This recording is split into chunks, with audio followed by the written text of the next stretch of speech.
கீசு கீசென்றெங்கும் மானை சாத்தன் கலந்து பேசின பேச்சரவும் கேட்டிலையோ பேய் பெண்ணே காசும் பிறப்பும் கலகலப்ப கை பேர்த்து வாசனரும் குடலாட்சியர் மத்தினால் ஓசைப்படுத்த தைரரவும் கேட்டிலையோ நாயகப் பெண் பிள்ளாய் நாராயணன் மூர்த்தி கேசவனைப் பாடவும் நீ கேட்டே கிடத்தியோ தேசமுடையாய் திரவேலோரம்பாவாய் अहमात्मा न देहोऽस्मि विष्णुशेषो अपरिग्रहः तमेव शरणं प्राप्तः तत्कैङ्कर्य चिकीर्षया अहमात्मा न देहोऽस्मि विष्णुशेषो अपरिग्रहः तमेव शरणं प्राप्तः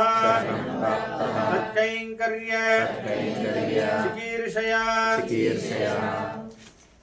సర్వోన్నతుడు పరమాత్మ శ్రీమన్నారాయణుడు వాడి దాసుడైన నేను ఒక జీవాత్మని, ఈ శరీరాన్ని నేను కాదు అనే పరమ సత్యాన్ని గుర్తించిన వాడినై వాడి పాదములయందే ఒక ఆచార్యుడిని ఆశ్రయించి వాడి పాదములయందు శరణాగతిని అనుష్ఠానం చేసి దాని పిమ్మట బతికున్నంతకాలం వాడికి నచ్చినట్టే నా జీవితాన్ని గడిపి నేను ఆనందంగా ఉంటాను అనేది జీవాత్మ స్వరూపం. చాలా అందమైన పాసురం. నిన్న ఇవాళ పాసురం ఇవాళ కలిపి చూడొచ్చు. ఎందుకంటే ఒక కామన్ విషయం ఉంది, దాన్ని బట్టి ఇవాళ ఆన్ ట్రాక్ వచ్చేస్తుంది. ఎందుకంటే వన్ పాసురం ల్యాగింగ్గా ఉంది, ఒక 1 వీక్ నుంచి. పుల్లుం శిల అంటే సఖీ మనలో మేలు కొలుపుతోంది. ఇంటికి వెళ్ళి గోదాదేవి, నేను చెప్పాను కదా మొదటి పాసరం నుంచి మీరు అబ్జర్వ్ చేశారంటే తల్లి భూదేవి అనేది స్పష్టంగా అందుకే వేదాంత స్వామి అంటున్నారు, శ్రీ విష్ణు చిత్త కులనందన కల్పవల్లి శ్రీరంగరాజ హరిచందన యోగ దృశ్యాం సాక్షాత్ క్షమాం. ఇప్పుడు సాక్షాత్ క్షమ భూదేవి. కమలామి వాణ్యాం, కొంతమంది శ్రీదేవి మహాలక్ష్మి అని కూడా అంటున్నారు, కానీ ఇవిడ భూదేవియే. ఎందుకంటే ఆ ఓర్పు, ఆ కరుణ అన్ని చూస్తే భూదేవియే. ఇప్పుడు మీరు చూశారనుకోండి, కృష్ణావతారం మీరు చూస్తే కృష్ణావతారం ఎలా ప్రారంభమవుతుందంటే భూదేవి వెళ్ళి మొరవ పెట్టుకుంటుంది. చాలామంది రాక్షసులు ఉన్నారు, చాలామంది నన్ను హింసిస్తున్నారు, నాకు భూభారం ఎక్కువైంది అంటుంది. రాక్షసులు అని కూడా అనదు, రహస్యంగా అంటుంది, నాకు భూభారం ఎక్కువ అవుతుంది కాబట్టి. దాని తర్వాత కృష్ణుడు అందుకే అవతారం చేస్తాడు. అందుకే కృష్ణ అవతారం శ్లోకం కూడా భూభారోద్ధారణాయ చ అని వస్తుంది. జాతకంస వదార్థాయ భూభారోద్ధారణాయ చ అని వస్తుంది. అయితే భూభారాన్ని తగ్గించడానికి కృష్ణుడు వచ్చాడు, భూమి యొక్క భారాన్ని తగ్గించడానికి వచ్చాడు. అంటే రాక్షసులందరినీ సంహారం చేశాడు, అదంతా ఓకే. కానీ అంటే అమ్మ యొక్క మనస్తత్వం మీరు అర్థం చేసుకున్నారనుకోండి, రామానుజాచార్యుల వారి అవతారం మీకు క్లియర్గా అర్థమవుతుంది. అంటే ఏంటంటే అమ్మకి 20 పిల్లలు ఉన్నారంటే 19 మంది బాగున్నారు, ఒక్క పిల్లవాడు బాగాలేదంటే వాడి మీదే కొట్టుకుంటుంది. వీడు ఏంటి, వీడు పాపం, నా పిల్లవాడు వీడు కష్టపడుతున్నాడే, అందరూ సెటిల్ అయిపోయారు, వీడు సరిగ్గా, వీడు కూడా పై వృద్ధిలోకి వస్తే బాగుంటుంది, వీడు కూడా సెటిల్ అయితే సంతోషం, వాడి మీద కొట్టుకుంటుంది. అదే అమ్మాయి అయినా సరే, ఎవరైనా సరే, ఎవరైతే పాపం కష్టపడుతున్నారో వాళ్ళ మీద అమ్మకి కొట్టుకుంటుంది. అలానే స్వామి వధం చేశాడంతా ఓకే, కానీ ఉద్ధరించేది ఎవరు? ఉద్ధరించాలంటే దగ్గరికి వెళ్ళాలి, అందరి దగ్గరికి వెళ్ళాలి కదా. అందుకే రామానుజాచార్యుల వారు అవతారం. అందుకే శ్రీ సంప్రదాయంలో వస్తున్నారు. లక్ష్మీనాథ సమారంభం అనేది మహాలక్ష్మి సంప్రదాయంలోనే రామానుజాచార్యుల వారు అవతారం. అది భూదేవి యొక్క అవతారం కాబట్టి గోదాదేవి ప్రతి పాసురంలో ఈ విషయాన్ని స్పష్టంగా చూపిస్తుంది. మొదటి పాసురంలోనే పోదువీర్ పోదుమినో, ఎవరెవరికి ఇష్టం ఉందో అందరూ రండి అని. దాని తర్వాత వయ్యత్తు వాళ్వీర్ గానని, భూదేవి భూలోకంలో ఉన్న వాళ్ళు అందరూ నా మాట వినండి అని. ఇక్కడ ఈ 10 పాసురాల్లో 10 పాసురాలు కృష్ణుడి కోసం వ్రతం చేసేటప్పుడు డైరెక్ట్గా కృష్ణుడి దగ్గర వెళ్ళొచ్చు కదా. 10 పాసురాలు మన కోసం రాస్తాం. ఒక్కొక్కళ్ళని ఒక్కొక్క మనస్తత్వం ఒక్కొక్కళ్ళది. 10 పాసురాల్లో ఒక్కొక్కళ్ళని సఖీమణుల్లో మనల్ని పెట్టుకొని చూసుకోవాలి. మనతోనే మాట్లాడుతుంది, నువ్వు లేవచ్చు కదా, నాతో రావచ్చు కదా అని. మనం నిద్రపోతున్నాం గాఢంగా. అయితే నిన్నటి పాసురంలో అంటోంది పుల్లుం శిలంబిన పుల్లుం అంటే పక్షులు, శిలంబిన అవి కూడా లేచి చప్పట్లన్నీ చిర్పింగ్ సౌండ్ అంటారు ఇంగ్లీష్లో. అవి కిచకిచలు అంటారు పక్షులు, అవి చేస్తున్నాయి. చూడు అంటుంది. పుల్లరయన్ కోయిల్, పుల్లరయన్ పక్షిరాజు, కోయిల్ అంటే వాడు పక్షిరాజు అంటే గరుత్మంతుడు. వాడున్న గుడిలో వెళ్ళై విడిసంగిన్ పేరరవం కేటిలయో, వెళ్ళై తెల్లటి విడి ఆహ్వానిస్తున్నట్టు ఒక ధ్వని ఉంది. ఆ ధ్వని వింటేనే ఏమో జరుగుతుంది, ఇక్కడ రావాలి అనిపిస్తుంది. శంగిన్, అక్కడ ఒక శంఖనాదం జరుగుతుంది వైష్ణవాలయంలో. అంటే పక్షిరాజు అంటే మనకు అర్థమైపోతుంది కదా, దేవుడు అంటే ఒకసారి మనకు అర్థం కాదు, అందుకే పక్షిరాజు అంటుంది. శ్రీమన్నారాయణ అని అర్థం కాదు మనకి. అయితే పుల్లరయ్యన్ కోయిల్ వెళ్ళై విడిసంగిన్ పేరరవం, పెద్ద ధ్వని వస్తుంది. కేటిలయో, వినిపించట్లేదా, ఇలా పడుకుంటున్నాం. పిల్లాడి, చాలా చిన్న పిల్లలా ఉన్నావేమ్మా, ఎందుకంటే అంటే నీ భక్తిలో నువ్వు చిన్న పిల్లలా ఉన్నావు, ఇంకా నువ్వు భక్తి సరిగ్గా చేయట్లేదు, నాతో రావచ్చు కదా. పిల్లాయ్, అదే అందుకే దూషించదు గోదాదేవి, పిల్లాయ్ అంటుంది. తన పిల్లలే కాబట్టి పిల్లాయ్ అని అంటుంది. పిల్లాయ్ ఎడిందిరాయ్, లేవచ్చు కదా. పేయి ములై నంజుండు, పేయి ములై నంజు ఉండు అంటుంది. పేయి ములై అంటే పూతన, అంటే దయ్యం. పేయి అంటే దయ్యం, పూతన అనే దయ్యం. ములై నంజు, ములై అంటే స్థనం, తన స్థనములలో. నెంజు అంటే ఇది విషం, విషంలో ఉండు అంటే తాగినవాడు. ఒక దయ్యం యొక్క స్థనములలో ఆవిడ చంపాలి అని విషం నింపుకొని వస్తే అది తాగినవాడు. కళ్ళ చగడం, కలక్కడియ, చకడాసురుడు అనొకడు, వాడు ఒక రథం లాగొస్తే ఆ రథాన్ని కూడా తన్నినవాడు. చిన్న వయసులోనే ఇన్ని లీలలు చేసినవాడు.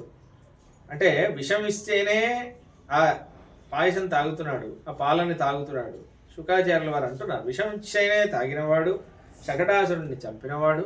కలక్కడియ కాలోచి వెள்ளత్తరవిల్ తుయిలమర్ద విత్తినై. వెள்ளత్తు, వెள்ளం అంటే నీళ్లు, సాగరం అని అర్థం. అరవిల్, దాని మీద ఒక మంచం, అరవు అంటే మంచం, అరవిల్. తుయిల్ అంటే పడుకున్న, విత్తినై అందరికీ విత్తనమైన వాడు. ఈ మొత్తం జీవరాశులకి అహం అహం బీజ అని అంటాడు కృష్ణుడు భగవద్గీతలో, అదే విషయం చెప్తోంది. విత్తినై ఉళ్ళత్తు కొండు మునివర్గళం యోగిగళం, వాళ్ళ మనసులో పెట్టుకొని మునులు యోగులు వీళ్ళందరూ వాడినే చింతిస్తూ ఉన్నారే, వాడిని నువ్వు చింతించకుండా పడుకున్నావే, చింతించాల్సిన సమయం కాదా, ఇలానే నిద్రపోయి ఎన్ని రోజులు నిద్రపోతావు, లేవచ్చు కదా, నాతో రావచ్చు కదా, ఈ జన్మ నీకు ఇచ్చింది కృష్ణభక్తి కోసం కాదా అని అంటుంది. అదే అందుకే అంటుంది, ఉళ్ళత్తు కొండు మునివర్గళం యోగిగళం మెల్ల ఎడందు, మెల్లగా లేచి హరి ఎன்ற పేరర్వం, లేచి హరి హరి అని చెప్పి, ఉళ్ళం పుగుందు కుళిందేలో హరి అని మెల్లగా లేచి హరి అని చెప్తే నీ మనసులో వాడు వెళ్ళి మెల్లగా నీ శరీరంలో వాళ్ళు పాకేసి నీ మనసులో వెళ్ళి కూర్చోడా, అదే కదా ఆనందం. ఏదో నిద్రలో ఏదో పగటి కలలు కంటున్నావే తల్లి, హరిని మనసులో పెట్టుకుంటేనే కదా ఆనందం. మునులు యోగులు మనకి చూపించిన, మన సంప్రదాయంలో ఋషులందరూ చూపించిన మార్గం ఇదే కదా, అది తెలియకుండా నిద్రపోతున్నావే, నాతో రావచ్చు కదా అని అంటారు. దాని తర్వాత ఇవాళ ఇప్పుడు భాషలలో కీసి గీషన్ రంగం ఆనై చాత్తన్ అంటుంది. ఆనై చాత్తన్ అని ఒక పక్షి, భరద్వాజ పక్షి అంటారు. భరద్వాజ పక్షి అంటే భరద్వాజ మహర్షి వేదాధ్యయనంకి చాలా ఆయనే ఫేమస్ అనమాట. మూడు జన్మల వేదాధ్యయనమే చేశారు, ఏం చేయాలి. భరద్వాజోహత్రి విరాయుర్బ్రహ్మచర్యం ఉవాస అని వేదంలోనే వస్తుంది. అయితే అప్పుడు ఆయన వేదం చెప్పేటప్పుడు, ఆయన ప్రతిరోజు వేదాధ్యయనం చేసేటప్పుడు ఒక చెట్టు మీద, పలాశ వృక్షం అంటారు, దాని కిందే కూర్చొని వేదాధ్యయనం చేయాలని ఉంది. చేసేటప్పుడు దాని మీద ఒక పక్షి, ఈయన చదువుతుంటే ఈయన చదివేది విని దానికి ఏదో దాని వచ్చిన గొంతులో కీచి కీచి కీచి ఏదో ఈయన చెప్పింది అది కూడా చెప్పాలి అని ప్రయత్నించేదట. అందుకే భరద్వాజ మహర్షి చూసి కటాక్షించారు, ఇది కూడా ఏదో చెబుతోంది, అందుకే దాని పేరు భరద్వాజ పక్షి అంటారు. అయితే అది కూడా చూడు కీచి కీచి కీచి కీచి అని అంటుంది, కిచకిచలు చేస్తుంది చూడు. దానికి కూడా అది ఏదో అనుగ్రహం పొంది అది కూడా చేస్తుంది. 5 ఇంద్రియాలున్న ప్రాణి, అది కూడా పుల్లుం చిలంబినగా అది కూడా లేచిందే, నువ్వు లేవకుండా ఉన్నావే అని అంటుంది. కీచి కీచండంగం ఆనై చాత్తన్, అవి చూడు అన్ని కలందు పేసిన, ఆ పక్షులన్నీ కలిసి కలిసి ఏదో ఒకటితో ఒకటి మాట్లాడుకుంటున్నాయి. ఎంత మాట్లాడినా కీచి కీచే వస్తుంది, ఇంకేం రాదు, మనలాగా భాష రాదు. అవే కలిసి ఏదో మాట్లాడుకుంటున్నాయి. నువ్వు భక్తులతో కలిసి మాట్లాడకూడదా, ఇలా పడుకుంటున్నావే, వైష్ణవులతో కలిసి మాట్లాడాలి కదా, మాట్లాడితే ఏదైనా విషయం తెలుస్తుంది, కృష్ణుడి గురించి అనుభవం వస్తుంది, ఇలా పడుకుంటే ఏమవుతుంది తల్లి అని. కేట్టిలయో కలందు పేసిన పేచ్చరవం కేట్టిలయో, దాని తర్వాత గీసి గీసెండుకు మానై చాత్తన్ కలందు పేసిన పేచ్చరవం కేట్టిలయో, అప్పుడు పేపెண்ணే కాసం పిరప్పుం కాసం పిరప్పు. కాసం పిరప్పుం అంటే అది వాళ్ళ గోపికా స్త్రీలు అంటే బృందావనంలో ఉంది కదా, గోపికా స్త్రీలు వాళ్ళందరూ పొద్దున్న లేచి వాళ్ళు మజ్జిగ ఇలా ఇలా చిలుగుతారు. ఒక కట్ట ఉంటుంది, దానికి ఒక తాడు వేసుకొని ఇలా ఇలా ఇలా ఇలా చిలుగుతారు. కాసం పిరప్పం 2 మంగళసూత్రాలు ఉన్నాయట. వాళ్ళు ఇలా ఇలా చిలుగుతుంటే ఆ మంగళసూత్రాలు ఒకటితో ఒకటి కొట్టుకొని ఒక ధ్వని వస్తుంది. ఆ ధ్వని నాకు వినిపిస్తుంది. కాసం పిరప్పు అంటే ఆ కాలంలో మంచి మంచి మంచి హెవీగా ఉండేవి కదా మంగళసూత్రాలు, ఇప్పుడు చూడడమే అరుదైపోయింది. కాబట్టి కాసం పిరప్పం కలగలప్ప కైపెయర్త్ వాసనం కుడలాచియర్, వాళ్ళ జుట్టు నుంచి ఒక గంధం వస్తుంది, కృష్ణ భక్తి అనే గంధం వస్తుంది వాళ్ళ జుట్టు నుంచి. అదే నప్పిన ఈవిడికే తెలుసు, ఎందుకంటే ఈవిడే మాల ఇచ్చింది కృష్ణుడికి, కాబట్టి ఏ జుట్టు నుంచి ఏ వాసన వస్తుందో ఆవిడికే తెలుసు. కాబట్టి వాసనరం కుడలాచియ మత్తినాల్ ఓసై పడు మత్తు, ఆ మజ్జిగ చిలికే కర్ర ఉంది కదా, ఓసై పడుత తైరరవం కేటిలయో, వాళ్ళు వెన్న చిలుకుతుంటే జింగ్ జింగ్ జింగ్ అని ఇలా సౌండ్ వస్తుంది. అది నీకు వినిపించట్లేదా? దానిపైన 2 గంటలు కట్టారే, ఆ శబ్దం నీకు వినిపించట్లేదా అని అంట.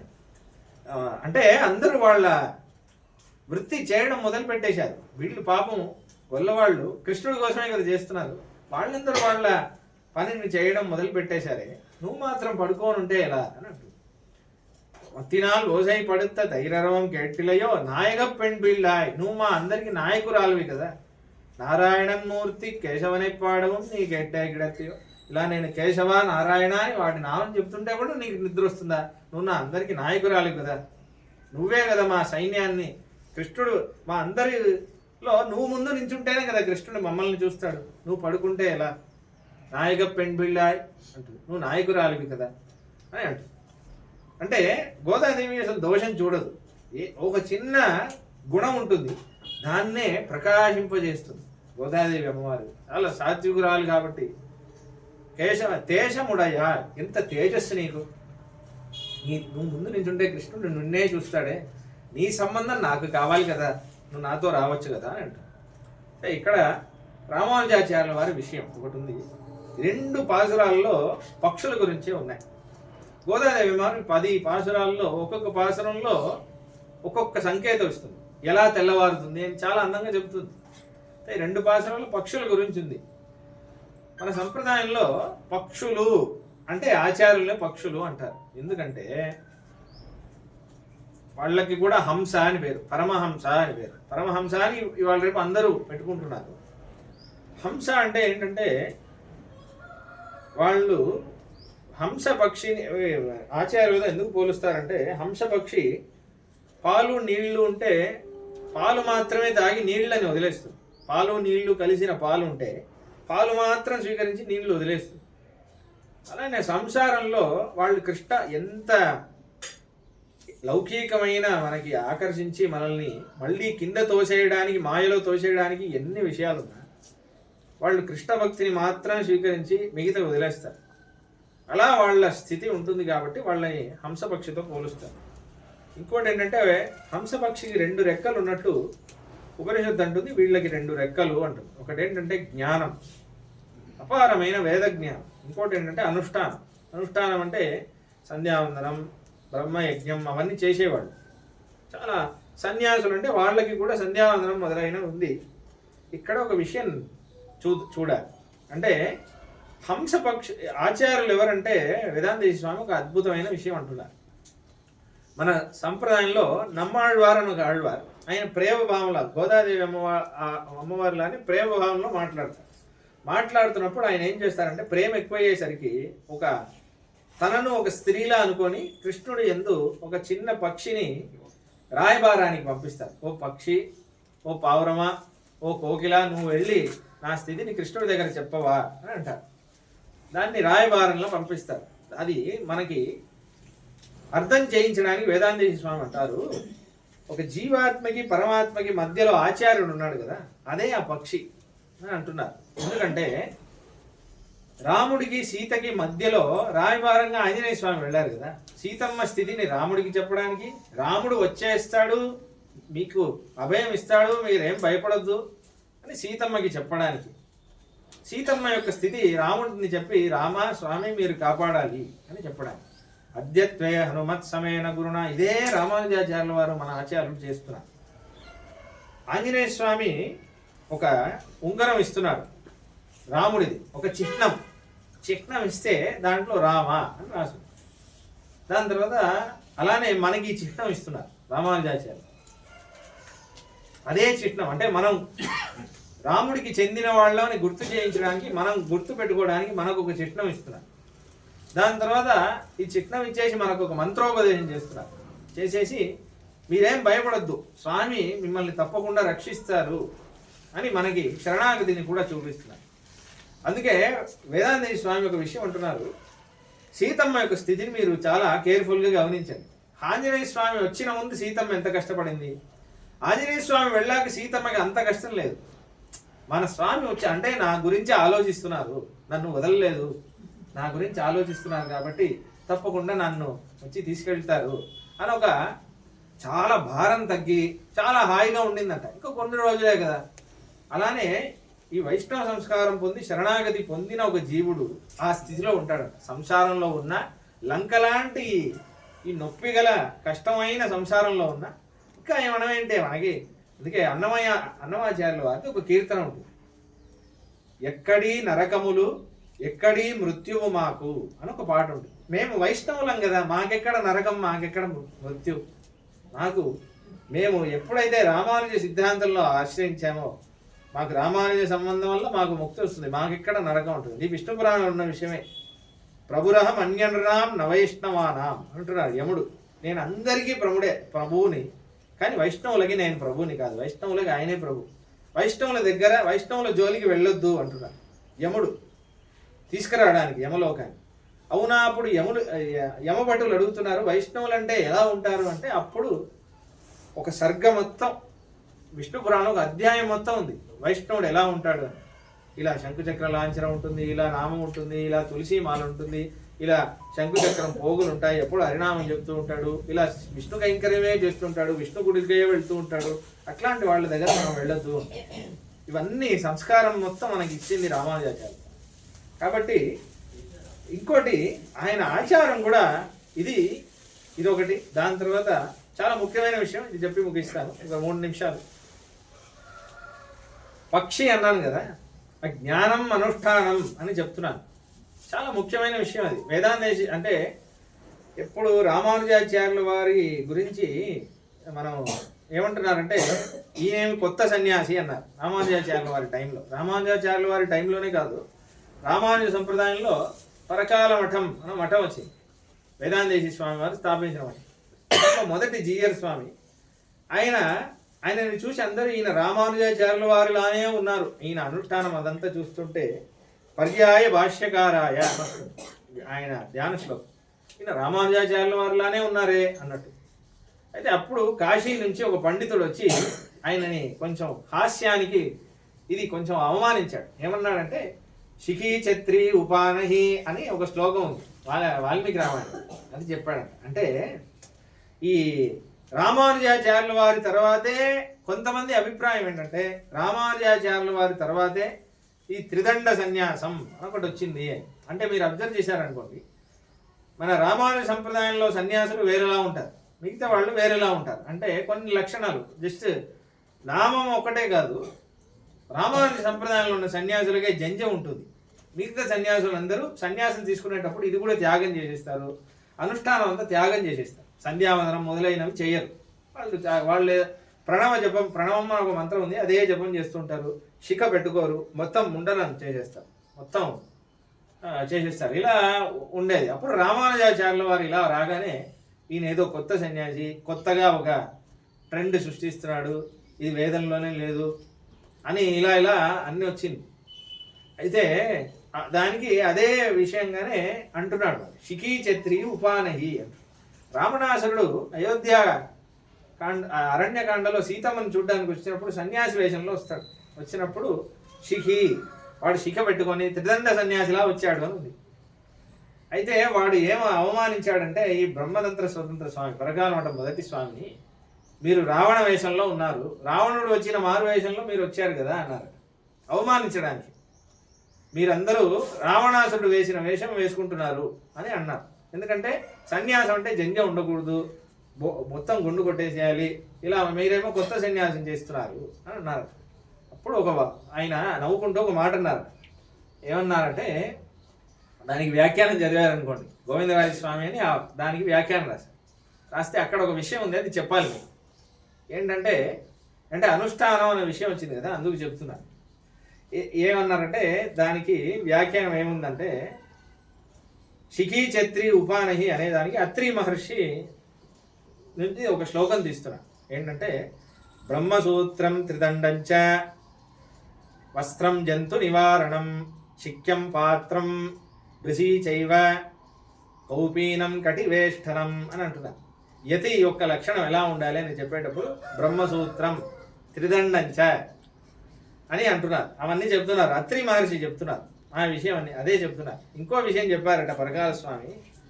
నిజమే, రావణాసురుడు ఆ వేషం వేసుకున్నాడు, కానీ రావణాసురుడు మారు వేషంలో వచ్చిన వాడు కరెక్ట్ వేషం వేసుకొని వస్తాడు. ఎందుకంటే వాడు కరెక్ట్గా మోసం చేయాలి కాబట్టి. వాడు వేసుకున్న వేషం కరెక్ట్, వాడి ఉద్దేశం తప్పైనా వాడు వేసుకున్న వేషం కరెక్ట్.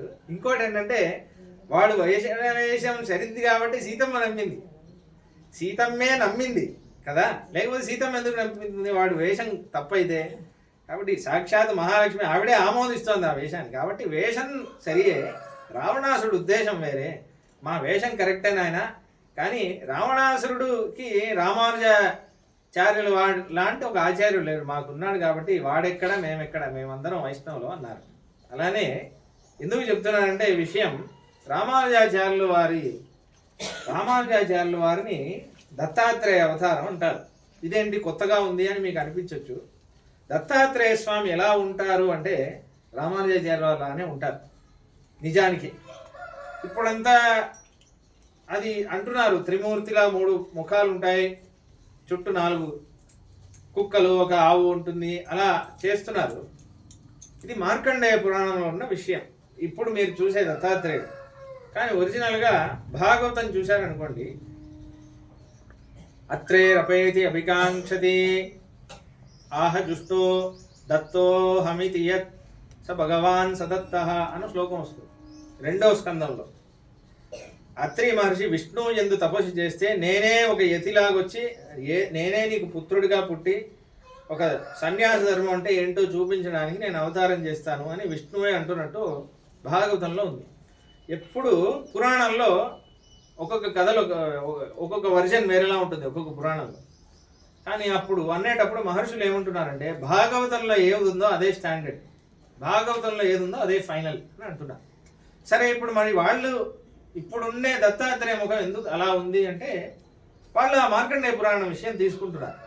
కానీ దశావతారం ఉంటున్నారు, కానీ స్వామివారికి నిజంగా మహావిష్ణువుకి 24 అవతారాలు.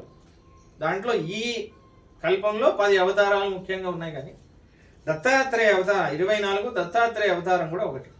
మనం కూడా దత్తాత్రేయస్తు భగవాన్ అన్న మంత్రమే వస్తుంది డైలీ దత్తాత్రేయ అవతారం. ఇంకోటి ఏంటంటే నేను ఇందాక చెప్పాను కదా, అత్రి స్మృతి నుంచి అత్రి మహర్షియే దత్తాత్రేయ స్వామి పుట్టక ముందే సన్యాసి ఎలా ఉండాలో అని చెప్పేటప్పుడు రామానుజాచార్యుల వారు ఎలా ఉంటారో ఆ లక్షణమే చెప్తున్నారు. కాబట్టి అందుకే వేదాంతేశ స్వామి సంకల్ప సూర్యోదయం అని ఒక గ్రంథంలో దత్తాత్రేయ స్వామి అవతారమే, దత్తాత్రేయ స్వామి ఎలా ఉంటారో మర్చిపోయినప్పుడు స్వామివారు మహావిష్ణువు మళ్ళీ రామానుజాచార్యుల వారు అవతారం చేసి ఇది సన్యాస ధర్మం అని చూపించారు అని అంటున్నారు. ఎందుకు చెప్తున్నారంటే విషయం ఈ వర్షన్ మీకు తెలియాలి. చాలామందికి ఈ విషయం తెలియదు. అంటే రామానుజాచార్య ఈ సన్యాసం ఏదో కొత్త సన్యాసంలో ఉంది అని చాలామంది అనుకుంటున్నారు. చాలామంది అపప్రచారం కూడా చేస్తున్నారు ఈ మధ్య. అది ముఖ్యంగా ఎప్పుడు ప్రారంభమైందంటే చిన్నజీఆర్ స్వామి వారు రామానుజ స్టాచ్యూ పెట్టినప్పటి నుంచి ఏదో కొంచెం అలా అపప్రచారం జరుగుతుంది. ఇదంతా రామానుజాచార్యుల వారి ఇది చాలా గొప్ప ధర్మం. అందుకే చాలా విషయాలు ఉన్నాయి దీంట్లో. అందుకే వేదాంతేశ స్వామి రామానుజాచార్యుల వారి అవతారం చూపేటప్పుడు ఉపవీతిన మూర్ధ్వపుండ్రవంతం త్రిజగత్ పుణ్యఫలం త్రిదండహస్తం శరణాగత సార్థవాహమీఢే శిఖయా శేఖరిణం పతిమ్యతీనాం అంటున్నారు. యతిరాజులు అని పేరు రామానుజాచార్యుల వారి. రామానుజాచార్యుల వారు లేకపోతే యతి ధర్మం మర్చిపోయి ఉంటారు. యతి అని ఒక ధర్మం ఉంది. చాలామంది సన్యాసాశ్రమం తర్వాత అనుష్ఠానం అంతా వదిలేయాలి, జన్యం త్యాగం చేయాలి అనుకున్నారు. ఇది ఒకసారి వేసింది తీయాలి అని ఎక్కడ లేదు. అవన్నీ రామానుజాచార్యుల వారి స్థాపిస్తున్నారు. ఒక్కసారి ఉపనయనం త్యాగం చేయాలి అని ఎక్కడ లేదు. అందుకే రామానుజాచార్యుల వారి గురువు ఒక ఆయన యాదవ ప్రకాశులు అని చెప్పాను కదా, ఆయన ఇలానే ఉండేవారు. ఆయన కూడా యతిలానే ఇలా ఉండేవారు, ఉపనయనం త్యాగం చేసి అలా ఉండేవారు. ఆయన వృద్ధ దశలో వరదరాజ స్వామి కళ్ళు వచ్చి, నువ్వు రామానుజాచార్యుల వారిని, ఆయనకి అమ్మ పోయింది, శిష్యులందరూ పోయారు, చాలా దీన అవస్థలో ఉన్నారు, రామానుజాచార్యుల వారిని చంపాలనుకున్నారు కదా. ఇప్పుడు వరదరాజ స్వామి కల్లో వచ్చి, నువ్వు చేసిన పాపానికి 2 భూప్రదక్షిణాలు చేయాలి భారతదేశం చుట్టూ, కానీ నీకు ఒకే ఒక ప్రాయశ్చిత్తం చెప్తున్నాను. నువ్వు రామానుజాచార్యుల వారిని ఆశ్రయించి, నువ్వు ఒకప్పుడు ఆయనకి గురువు కదా అని అనుకోకుండా నువ్వు శిష్యుడిలా చేరి చివరి కాలంలో ఆయన పరమార్థాన్ని గ్రహించు అని అన్నారు అని ఉంది చరిత్రలో. ఆయన మళ్ళీ వెళితే ఆ వృద్ధ దశలో రామానుజాచార్యుల వారు మళ్ళీ ఆయనకు ఉపనయనం చేసి ఆయనకి త్రిదండ సన్యాసం ఇస్తే ఆయన గోవిందజీయర్ అని అయితే, దాని తర్వాత రామానుజాచార్యుల వారు ఆయనకు ఒక సేవ ఇచ్చారు. మీరు సన్యాస ధర్మం ఎలా ఉండాలో ఒక గ్రంథం రాయండి.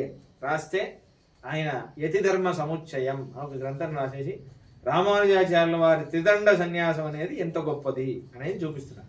దాంతో దత్తాత్రేయ స్మృతి అనే ఒక స్మృతి, దత్తాత్రేయ స్వామి ఒక ధర్మశాస్త్ర గ్రంథం రాశారు.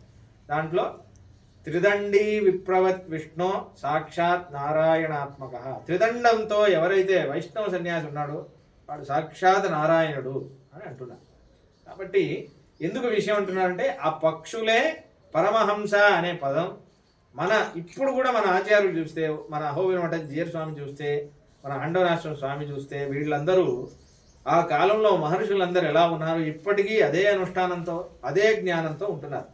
వీళ్ళే మనకి భగవంతుడికి రాయబారంలా ఉండి మనల్ని కాపాడడానికి ఉంటున్నారు. కాబట్టి వాళ్ళని ఆశ్రయించడమే మనకి గతి.